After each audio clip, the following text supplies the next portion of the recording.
Super 8-এর প্রথম ম্যাচে USA কে 18 রানে হারিয়ে দিল সাউথ আফ্রিকা।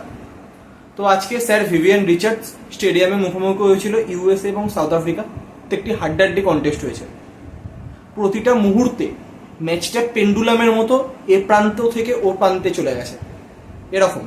তো প্রথমে যখন সাউথ আফ্রিকা ব্যাটিং করছিল তো দেখে মনে হচ্ছিল যে ইজিলি 200 ক্রস করে যাবে, 210 কি 220 অব্দি রান যাবে। সেখানে ইউএসএ আবার কামব্যাক করে, সেখানে 194-এর মধ্যে সাউথ আফ্রিকাকে আটকে রাখে। তারপর যখন সেই রান চেস করতে নামে ওপেনিংয়ে মুনাঙ্ক প্যাটেল, তিনি আজও খেলেননি। তো ওপেনিং করেছিল আছে গাউস এবং টেলার। তো টেলার ভালো শুরু করেছিল, তারপর যখন টেলার আউট হয় তারপর নীতিশ নামে, তারপর নীতিশও আউট হয়। পাওয়ার প্লেতে 2 উইকেট নেয় রাবাদা। তো তারপর মিডল ওভার্সে জোন্স থেকে শুরু করে একে একে উইকেট পড়তে থাকে। তো সেই জায়গাতে যখন মনে হয়েছিল যে ইউএসএ পুরোপুরি হেরে যাবে, তো সেখানে হরমিত সিং এবং গাউসের মধ্যে যে পার্টনারশিপটা, পুরো ম্যাচটা পুরো 180 ডিগ্রি ঘুরে গেল। তো সেখানে একটা টাইমে মনে হচ্ছিল যে ইউএসএ এই রান চেস করে দেবে। তো সেইখানে যখন লাস্ট 2 ওভার বাকি, 28 রান বাকি, তখন যে 19 নম্বর ওভারটা বল করে রাবাদা, তিনি হরমিতকে আউট করেন এবং যে ওভারটি করেন, তো সেখানে টোটাল যে মোমেন্টাম বলুন বা ম্যাচের ওপর কন্ট্রোল বলুন, পুরোটাই সাউথ আফ্রিকা নিজের দিকে নিয়ে চলে আসে। দুরন্ত ওভার। তিনি আরও একবার প্রমাণ করেন যে কেন তাকে বিশ্বের অন্যতম একজন সেরা বোলার বলা হয়। এবং লাস্ট ওভারটা নকিয়া করে। তো গাউসের একার পক্ষে কিছু করার ছিল না। তো 18 রানে জিতে যায় সাউথ আফ্রিকা।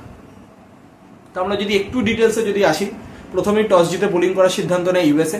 তো প্রথমে ব্যাটিং করতে নামে হেনরিক্স এবং ডিকক। তো হেনরিক্স প্রথমে আউট হয়ে যায়, কিন্তু তারপর ডিকক এবং মার্করাম দুজনে দুর্দান্ত পার্টনারশিপ বিল্ড করে। তারপর যখন দুজনেই আউট হয়, তারপর প্রথম মার্করাম আউট হয়ে যাওয়ার পর নামে মিলার গোল্ডেন ডাক। তো তারপরেতে যখন কুইন্টন ডিকক আউট হয়, তখন আর ওদিকে মিলার আউট হয়ে যাওয়ার পর তখন ক্রিজে থাকে ক্লাসেন এবং স্টাপস। তো তারা যে লেভেল অফ হিটিংয়ের জন্য তারা বিখ্যাত, সেই লেভেল অফ হিটিং তারা আজকে দেখাতে পারেনি, যার জন্য রানটা 184-এ আটকে গেছে।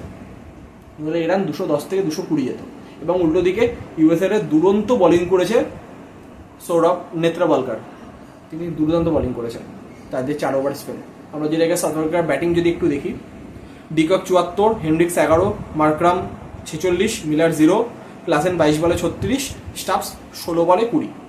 তো ক্লাসেন 22 বলে 50 করতে আমরা তাকে দেখতে অভ্যস্ত, এবং স্টাফসকে 16 বলে 32-35। যদি সেটা হতো তাহলে অবশ্যই 210 থেকে 220 অব্দি রানটা যেত, কিন্তু সেটা হয়নি। এবং বোলিংয়ে ইউএসএর 4 ওভারে 21 রান দিয়ে 2 উইকেট নিয়েছে নেত্রাওয়ালকার, এবং হরমিত সিং 4 ওভারে 24 রান দিয়ে 2 উইকেট নিয়েছে। বাকিরা সেরকম আপ্রুদামার বোলিং করতে পারেনি। সেই রান যখন চেস করতে নামে ইউএসএ ব্যাটিং যদি দেখি, ওপেনার টেলার 24, 14 বলে, গাউস 47 বলে 80 রানে not out, Nitish Kumar 8, captain Jones 0, Anderson 12, Jahangir 3, Harmit Singh 22 বলে 38। তো তিনি যখন রাবাদার বলে আউট হয়, তখনই পুরো ইউএসএর জন্য আশা শেষ হয়ে যায়। এবং লাস্টে জেসি সিং, তিনি 6 বলে 2 রান। এবং বোলিংয়ের ক্ষেত্রে মার্কো ইয়ানসেন 3 ওভারে 32, কোনো উইকেট পায়নি। মার্করাম 1 ওভারে 13, রাবাদা 4 ওভারে 18 রান দিয়ে 3 উইকেট, দুরন্ত স্পেল ছিল। কেশব মহারাজ 4 ওভারে 24, 1 উইকেট, নকিয়া 4 ওভারে 37, 1 উইকেট, এবং শামসি তিনি 4 ওভারে 50 রান দিয়ে 1 উইকেট। তিনি প্রচণ্ড এক্সপেন্সিভ গেছেন।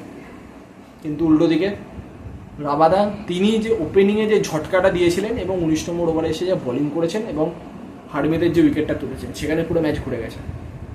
তো সাউথ আফ্রিকায় ম্যাচটি জিতে গেলেও ইউএসএ যেভাবে ফাইট করেছে, কখনো কোনো মোমেন্টে মনে হয়নি যে কোনো একটা সাউথ আফ্রিকা কোনো একটা অ্যাসোসিয়েট নেশনের এগেনস্টে খেলছে।